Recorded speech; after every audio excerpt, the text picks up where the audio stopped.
Pranams master. నమస్తే brothers and sisters. మనము the Heartfulness వే పుస్తకంలోని 2వ భాగం అయినటువంటి హృదయపూర్వక సాధన అనేటువంటి భాగంలో మనకు 3 సాధన పద్ధతులు ఉన్నాయి: ధ్యానం, నిర్మలీకరణ మరియు ప్రార్థన. ఇప్పుడు ధ్యానం అనేటువంటి సాధనా పద్ధతి గురించి మనం ఇప్పుడు చదువుకుందాం. అంతకంటే ముందుగా మనమందరం కూడా సెంట్రింగ్ చేసుకుందాం. నా ప్రస్తుత స్థితిని గమనిస్తూ ఉదయపు ధ్యాన స్థితిలో నాలో ఉన్న నా మాస్టర్ గారితో అనుసంధానమవుతూ ఇక్కడ ఉన్న మన అందరి హృదయాలు ఒకే హృదయంగా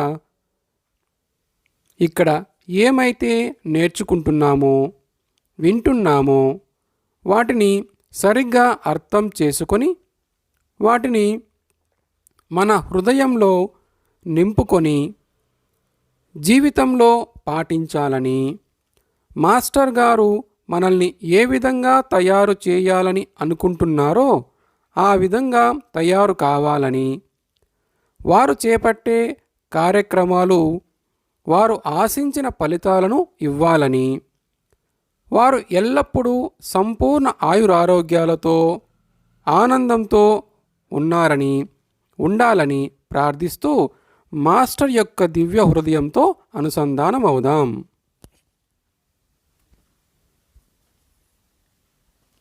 బ్రదర్స్ అండ్ సిస్టర్స్, మనం ఇప్పుడు ధ్యానం అనే హార్ట్ఫుల్నెస్ సాధన పద్ధతి గురించి చదువుకుందాం.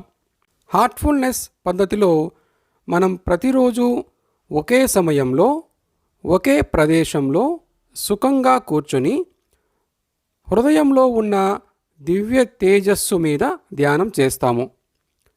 నా దృష్టిలో ధ్యానం అనేది స్పష్టతకు, తేలికదనానికి, ప్రేరణకు, స్పష్టంగా తెలుసుకోగలిగిన అంతర్గత ఆనందానికి మూలాధారమైనది. ఈ విధంగా నేను దాదాపు 15 సంవత్సరాలుగా ప్రతిరోజు ధ్యానం చేస్తూ ఉన్నప్పటికీ దాజీతో నేను జరిపిన చర్చల్లో కొత్త విషయాలు తెలిసాయి. నా సాధనలో అద్భుతమైన పురోగతిని సాధించాను. ఎప్పుడు ఎక్కడ ధ్యానం చేయాలి? నేను మొదట హార్ట్ఫుల్నెస్ ధ్యానాన్ని ప్రారంభించినప్పుడు నా ఇష్టం వచ్చినట్లు ఎప్పుడు పడితే అప్పుడు, ఎక్కడ పడితే అక్కడ ధ్యానం చేశాను. ఆ సమయంలో నేను ధ్యానం చేసే సమయానికి కానీ ప్రదేశానికి కానీ ఎలాంటి ప్రాముఖ్యతను ఇవ్వలేదు. ఆ తర్వాత నా జీవితం మరింత వేగపూరితంగా మారినప్పుడు నేను నా దైనందిన కార్యక్రమంలో ధ్యానాన్ని ప్రణాళికాబద్ధంగా చేయడం ప్రారంభించాను. నా ఇష్టం వచ్చినప్పుడు విభిన్న సమయాలలో ధ్యానం చేయడానికి, ప్రతిరోజు ఒక నిర్ధారిత సమయంలో ధ్యానం చేయడానికి మధ్య గల వ్యత్యాసం స్పష్టంగా తెలిసింది. ఆ తర్వాత నెమ్మదిగా నేను నా ధ్యానాన్ని ఉదయం వేళకు మార్చుకోవలసి వచ్చింది. ఆ తర్వాత నా ధ్యాన సాధన నిజంగా ఊపందుకుంది. ఇప్పుడు ఇన్ని సంవత్సరాల తర్వాత ఈ అనుభవాల వెనుక గల కారణాలను దాజీ వివరిస్తారని ఆశిస్తున్నాను.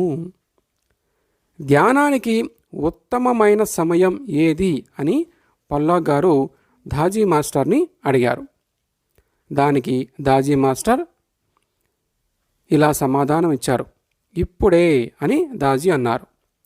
సరే, కానీ మిగతా వాటికంటే కొన్ని సమయాలు ఉత్తమమైనవా అని అడిగాను. ధ్యానానికి చెడ్డ సమయం అనేది ఉందా అని ప్రశ్నించి, నీకు తెలుసా, ఈ విషయంలో ఏమి చెప్పడానికి నాకు ఇష్టం లేదు. ఈ విషయంలో ఎటువంటి విశ్వాసాన్ని కలిగించడం నాకు ఇష్టం లేదు. అలా చేయడం వల్ల ఎవరికి వారు తమంతట తాముగా సత్యాన్ని కనుగొనడంలో వారు పొందే ఆనందాన్ని పోగొట్టిన వాడిని అవుతాను అని దాజీ చెప్పారు. నాకు అది అర్థమైంది. కానీ కొన్ని ఉత్తమమైన పద్ధతులు తెలుసుకోవడం ద్వారా మాకు లాభం కలుగుతుందని అనుకుంటున్నాను. అలాగా బాస్, అన్నారు దాజీ నవ్వుతూ. సరే, మన పూర్వీకులు ధ్యాన సమయాలను గురించి ఎంతో జ్ఞానాన్ని మనకు అందించి వెళ్ళారు. కానీ నేను ప్రత్యక్షంగా ఆచరించి తెలుసుకునేవాడిని. కాబట్టి నీకు ఎంత మాత్రమూ ధ్యానభంగం కలగని సమయంలో ధ్యానం చెయ్యాలి అని నేనంటాను. క్షణం తీరిక ఉండని ఈ ప్రపంచంలో అత్యంత ఉత్తమమైన సమయంలో ధ్యానం చేయడం అన్ని వేళలా సాధ్యం కాకపోవచ్చు కదా. పిల్లలను లేపడం, ఉద్యోగానికి వెళ్ళడం మొదలైన ఇంటి పనులు ఎన్నో ఉంటాయి.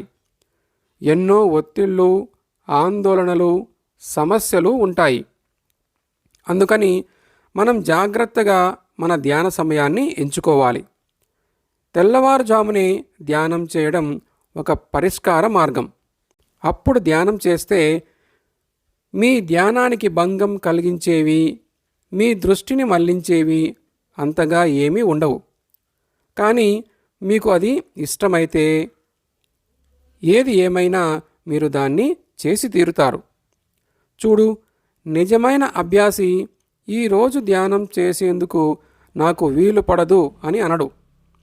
ఒకవేళ నువ్వు నీ స్నేహితుడికి నాకు వీలైనప్పుడు మాత్రమే నిన్ను కలుస్తాను అని అంటే దాని అర్థం స్నేహం కంటే నీ సౌలభ్యమే ఎక్కువ ముఖ్యమని. ధ్యానం అనేది మరో రకమైన సమావేశం. ఇది మన లోపల ఉండే మన స్నేహితుడు అయిన ఆ పరమాత్మతో జరిపే ఒక పవిత్ర సమాగమం అని దాజీ వివరించారు. అయినప్పటికీ ఈ రోజుల్లో చాలామందికి తీరిక ఉండదు. ధ్యానానికి సమయం లేదని చాలామంది నాకు చెప్పారు అన్నాను. దీన్ని చూస్తే నాకు ఒక విషయం గుర్తుకొస్తోంది. ఒకసారి భారతదేశ ప్రభుత్వంలో ఒక సీనియర్ మంత్రి బాబూజీని కలవడానికి వచ్చాడు. ఆ మంత్రికి ధ్యానం పట్ల ఆసక్తి ఉండేది. కానీ ధ్యానం చేసేందుకు నాకు సమయం లేదు అని చెప్పాడు. దానికి బాబూజీ, మీకంటే తీరిక లేకుండా పనిచేసేవారు ఎవరైనా ఉన్నారా అని అడిగారు. ఉన్నారు, ప్రధానమంత్రి నాకంటే ఎక్కువగా తీరిక లేకుండా పనిచేస్తూ ఉంటారు అని ఆ మంత్రి చెప్పాడు. అప్పుడు ఇందిరాగాంధీ ప్రధానమంత్రిగా ఉండేవారు. ఆమె తీరిక లేని తనానికి మీ తీరిక లేని తనానికి మధ్య గల వ్యవధిని నాకు ఇవ్వండి. ఆ సమయాన్ని ధ్యానానికి వినియోగించండి అని బాబూజీ జవాబు చెప్పారు. నిజంగా ధ్యానానికి ప్రాధాన్యత ఇస్తే తాను ఎంత తీరిక లేకుండా ఉన్నాడో అతడు చెప్పేవాడు కాదు. ఏదో విధంగా తీరిక చేసుకునేవాడు. దానికి భిన్నంగా నాకు ధ్యానాన్ని నేర్పిన ఒక మహిళకు ధ్యానం అంటే విపరీతమైన మక్కువ. అయినప్పటికీ ఆమెకు తన కుటుంబ సభ్యుల నుండి ఎంతో వ్యతిరేకత ఎదురైంది. తీవ్ర వ్యతిరేకత. అప్పుడు ఆమె దానిని ఎలా పరిష్కరించుకుంది? ప్రతిరోజు అందరికంటే ముందే నిద్రలేచి నిద్రపోతున్నట్లే నటిస్తూ మంచం మీదనే ధ్యానం చేసేది. ఒక్కొక్కసారి ఆమె స్నానాల గదిలో వెళ్ళి స్నానం చేస్తున్నట్లు నటిస్తూ అక్కడే ధ్యానం చేసుకునేది. ఆమె జీవితం అంతా ధ్యానం చుట్టూ తిరిగేది. మీకు దేని మీదైనా మక్కువ ఉంటే మీరు ఏదో ఒక దారి కనుగొంటారు. Love laughs at locksmith, మనసుంటే మార్గం అదే వస్తుంది అనే ఇంగ్లీష్ సామెత ఒకటి ఉంది. జీవితంలో ధ్యానం ఎన్నో సులువైన మార్గాలు కల్పిస్తుంది అనేది కూడా తీరిక లేని వారు అర్థం చేసుకోవాలి. తరచుగా మనం వివిధ ప్రయత్నాల్లో సమయాన్ని, శక్తిని వెచ్చిస్తుంటాం. ఒక్కొక్కసారి అవి ఫలప్రదమవుతాయి, ఒక్కొక్కసారి అవి ఫలప్రదం కావు. ఉదాహరణకు, ఒక వ్యక్తి మరో వ్యక్తి మీద కొన్ని సంవత్సరాల పాటు ప్రేమను పెంచుకుంటాడు. కానీ చివరికి అవతలి వ్యక్తిచే తిరస్కరింపబడవచ్చు. ఒక వ్యాపార సంబంధాన్ని నెలకొల్పుకునే ప్రయత్నంలో మీరు ఎంతో సమయాన్ని వెచ్చిస్తారు, కానీ చివరికి అది విఫలం కావచ్చు. ప్రారంభంలోనే ఈ పరిస్థితుల వాస్తవాన్ని తెలుసుకొని ఉంటే అది ఎంతో బాగుండేది కదా. పరిస్థితుల వాస్తవ రూపాన్ని తెలుసుకునేందుకు ధ్యానం మనకు ఒక అంతర్దృష్టిని అందిస్తుంది. ఇది మనకు ఎన్నో సంవత్సరాల కాలాన్ని ఆదా చేయగలదు. కాబట్టి ధ్యానం మనకు అపరిమితమైన సమయాన్ని ఆదా చేస్తుంది. చివరికి నీకు ఎంత తక్కువ సమయం ఉంటే ధ్యానం అంత ముఖ్యమైనది అవుతుంది. ప్రతిరోజు ఒకే నిర్ధారిత సమయంలో కనీసం 5 నిమిషాల సేపు ధ్యానం చేయగలిగినా దానివల్ల ఎంతో గొప్ప ప్రయోజనం కలుగుతుంది అని దాజీ చెప్పారు. అయితే ఒకే సమయంలో ధ్యానం చేయమని మీరు చెబుతున్నారన్నమాట అని అన్నాను. మన సాధన దానంతట అది అప్రయత్నంగా జరిగేటట్లు చెయ్యాలి. అంటే మనం ప్రతిరోజు ఒకే సమయంలో ఒకే చోట ధ్యానం చెయ్యాలి. అది ఏ సమయమైనా కావచ్చు. ఇది మన స్వభావం కావాలి. దానిని గురించి మనం ఇక ఎన్నడూ ఆలోచించని విధంగా అది అప్రయత్నంగా జరగాలి అని దాజీ చెప్పారు. క్రమం తప్పకుండా అలా ధ్యానం చేయడం ఎందుకంత ముఖ్యం అని అడిగాను. ప్రకృతిని చూడు. దానిలో ఎప్పుడూ సంభవించవలసినది అప్పుడు సంభవిస్తుంది. దానిలో ఎప్పుడు సంభవించవలసినది అప్పుడు సంభవిస్తుంది. సూర్యుడు ఉదయిస్తాడు, అస్తమిస్తాడు. ఋతువులు ఒకదాని తర్వాత మరొకటి క్రమబద్ధంగా వస్తూ ఉంటాయి. సూర్యచంద్రుల ప్రభావం వలన సముద్రంలో ఆటుపోటులు సంభవిస్తాయి. అలలు ఉవ్వెత్తున లేచి క్రింద పడుతూ ఉంటాయి. ఇవన్నీ క్రమం తప్పకుండా పూర్తి లయబద్ధంగా ఖచ్చితంగా జరుగుతూ ఉంటాయి. మన జీవితాలు కూడా ప్రకృతి యొక్క శృతి లయలకు అనుగుణంగా ఉంటాయి. మనం వాటితో సమశృతిలో ఉన్నప్పుడు మన జీవన యాత్ర సుఖంగా సాగుతుంది. లేకుంటే ప్రవాహానికి ఎదురీదినట్లు ప్రయాసపడతాం. ఉదాహరణకు నిద్రా చక్రాలనే తీసుకోండి. ప్రతిరోజు ఒకే సమయంలో మీరు నిద్రిస్తే మీ శిరస్సును తలగడ మీద ఆనించగానే నిద్రలోకి జారుకుంటారు. మీకు ఎప్పుడూ సమస్య ఉండదు. అదేవిధంగా మీరు ప్రతిరోజు ఒకే సమయంలో ధ్యానం చేస్తే ధ్యానం తనంతట తానుగా జరుగుతుంది. ఎంతో సహజంగా జరుగుతుంది. లోతుగా ధ్యానం చేసేందుకు మీరు గట్టిగా ప్రయత్నించాల్సిన పని ఉండదు. రోజులో కొన్ని సమయాలు ముఖ్యంగా ధ్యానానికి అనుకూలమైనవి అని మన పూర్వీకులు కూడా కనుగొన్నారు. ఆ సమయాలను వారు సంధ్యా సమయాలు అన్నారు. ఈ సమయాలు పగలు రాత్రి కలిసే క్షణాలు కాబట్టి వాటిని సంధ్యా సమయాలు అని అన్నారు. అటువంటి క్షణాల్లో ప్రకృతిలో ఒక విధమైన సమత్వ స్థితి నెలకొని ఉంటుంది. ఆ సమయంలో ధ్యానం చేయడం వల్ల ఈ సమత్వాన్ని మనలోకి గ్రహిస్తాము. అది మన స్వభావంలో ఒక భాగం అవుతుంది. ఈ సంధ్యా సమయాలు సూర్యోదయానికి ముందు, మధ్యాహ్నం, సూర్యాస్తమయాలు. నన్ను అడిగితే మధ్యాహ్నం ధ్యానానికి ఉత్తమమైనది. అప్పుడు ధ్యానం చేస్తే అది ఒక రాకెట్టులా దూసుకుపోతుంది. అంటే సూర్యుని పరంగా మధ్యాహ్నమా లేదా గడియారం ప్రకారం మధ్యాహ్నమా అని అడిగాను. మధ్యాహ్నం అని నా అభిప్రాయం, దాజీ నవ్వుతూ అన్నారు. ధ్యానం సూర్యోదయానికి ముందే చేసుకుంటే చాలా మంచిది అని నాకు అనిపిస్తుంది అన్నాను. అందుకే ఈ సమయాలను ఎవరికి వారు పరీక్షించుకోమని ప్రోత్సహిస్తూ ఉంటాను. సూర్యోదయానికి ముందు ధ్యానం చేసి చూడండి. మధ్యాహ్నం ధ్యానం చేసి చూడండి. ఏదైనా తేడా ఉందా? దానిని ఇప్పుడు పూర్తిగా అందుకు భిన్నంగా మరో సమయంలో ధ్యానం చేసి ఆ ప్రభావంతో పోల్చి చూడండి. మీకు ఏది ఉత్తమమైనదో మీరే గుర్తించాలి. వీటిని మీరు మరీ ఛాందసకంగా పట్టించుకోకండి. ఉదాహరణకు, మీరు ఆర్కిటిక్ ధ్రువ ప్రాంతంలో నివసిస్తూ ఉంటే అక్కడ రాత్రి 6 నెలల పాటు ఉంటుంది, పగలు మరో 6 నెలల పాటు ఉంటుంది. అక్కడ మీరు ఎలా ధ్యానం చేస్తారు? చివరికి సూర్యుడు ఎంతో ముందే ఉదయించి చాలా ఆలస్యంగా అస్తమించే స్కాండివేనియా ప్రాంతంలో ఎలా ధ్యానం చేస్తారు? క్రమం తప్పకుండా సాధన చేయడం అనేది అత్యంత ముఖ్యం. పైన తెలిపిన ఏదో ఒక సమయంలో ధ్యానం చేయమని సూచించబడింది, కానీ క్రమం తప్పకుండా సాధన చేయడమే ముఖ్యం. ఎప్పుడు చెయ్యాలి అనేది దాని తర్వాతనే. ఖచ్చితంగా ఒకే సమయంలో ధ్యానం చేయడం ఎంత ముఖ్యమో ఒకే చోట ధ్యానం చేయడం కూడా అంతే ముఖ్యం. ఉదాహరణకు, మీరు వంటగదిలో ప్రవేశించినప్పుడు ఆహారాన్ని గురించి ఆలోచిస్తారు.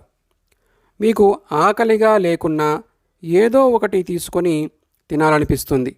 అలాగే ధ్యానానికి కూడా ఒక గదిని కేటాయిస్తే ఏమవుతుంది? మీరు మీ ధ్యాన ప్రదేశంలో కూర్చోగానే దాదాపుగా అప్పటికే ధ్యానం చేస్తూ ఉన్నట్లు అవుతుంది. అలా కాకుండా రోజుకొక చోట ధ్యానానికి కూర్చుంటే సుఖంగా కూర్చోవడానికి మీకు కొంత సమయం గడపవలసి వస్తుంది. కూర్చున్న ప్రతిసారి సూక్ష్మంగా అయినప్పటికీ కొత్త పరిసరాలు మీకు ఆటంకం కలిగిస్తాయి. ఫలితంగా ఒకే చోట ధ్యానం చేసినప్పుడు మీరు ధ్యానంలో లోతులకు వెళ్ళగలిగినట్లుగా రోజుకొక చోట కూర్చుంటే ధ్యానంలో అంత లోతుకు వెళ్ళలేరు. పైగా మన ఆలోచనలు, ఉద్వేగాలు, మనం చేసే పనులు పరిసరాల మీద తమ ప్రభావాన్ని చూపుతాయి. మనం ఏదైనా ఒక ప్రదేశానికి వెళుతున్నప్పుడు అక్కడ మనం అనుభూతి చెందుతున్న దానికి అనుగుణంగా ప్రతిస్పందిస్తాము. ఉదాహరణకు, మీరు ఒక హాస్పిటల్కు వెళ్ళారనుకోండి, వెంటనే కొన్ని ప్రభావాలను గుర్తిస్తారు. అక్కడ విచారం తాండవిస్తున్నట్లు అనిపిస్తుంది. మీ చుట్టూ వాతావరణం భారంగా ఉన్నట్లు, గాలి అంతా ఆందోళనతో నిండి ఉన్నట్లు అనిపిస్తుంది. ఎన్నో సంవత్సరాల కిందట న్యూయార్క్ నగరంలో ఒక ఫార్మసీని తెరవాలనుకున్నాను. దానికి అనువైన ఒక గొప్ప ప్రదేశాన్ని నా ఉద్యోగుల్లో ఒకరు గుర్తించారు. అది ఒక ఆసుపత్రికి పక్కనే ఉంది. సాధారణంగా ఫార్మసీ షాపులకు అది ఒక అనువైన ప్రదేశం. ఆ యజమాని దాన్ని తక్కువ ధరకు అమ్మడానికి కూడా సుముఖంగా ఉన్నాడు. కళ్ళు మూసుకొని దానిని కొనడానికి దాదాపుగా సిద్ధపడ్డాను. కానీ దాన్ని ఒకసారి చూసేందుకు వెళ్ళాను.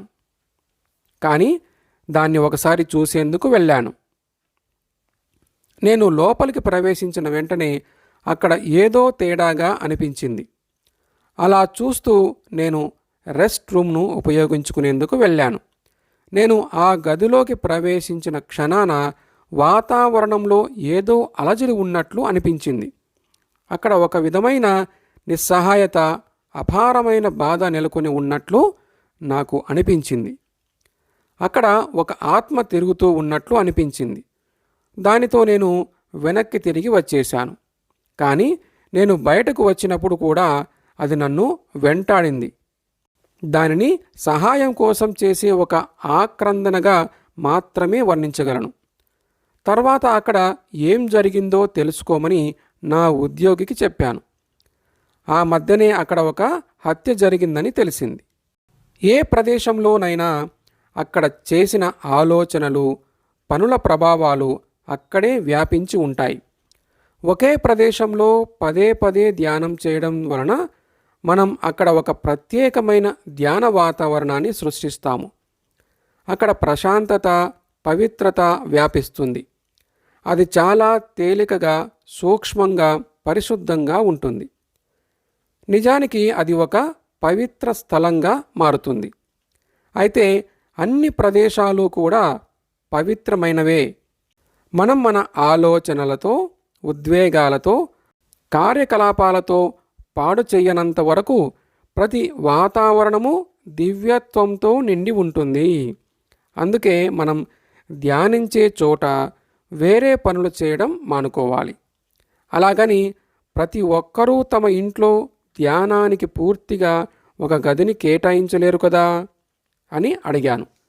పిల్లలు ఎప్పుడూ ఒకే చోట కునుకు తీసినట్లుగా ధ్యానం కోసం నువ్వు కనీసం ఏదో ఒక మూలను ఎంచుకోవచ్చు అన్నారు దాజీ. ధన్యవాదాలు.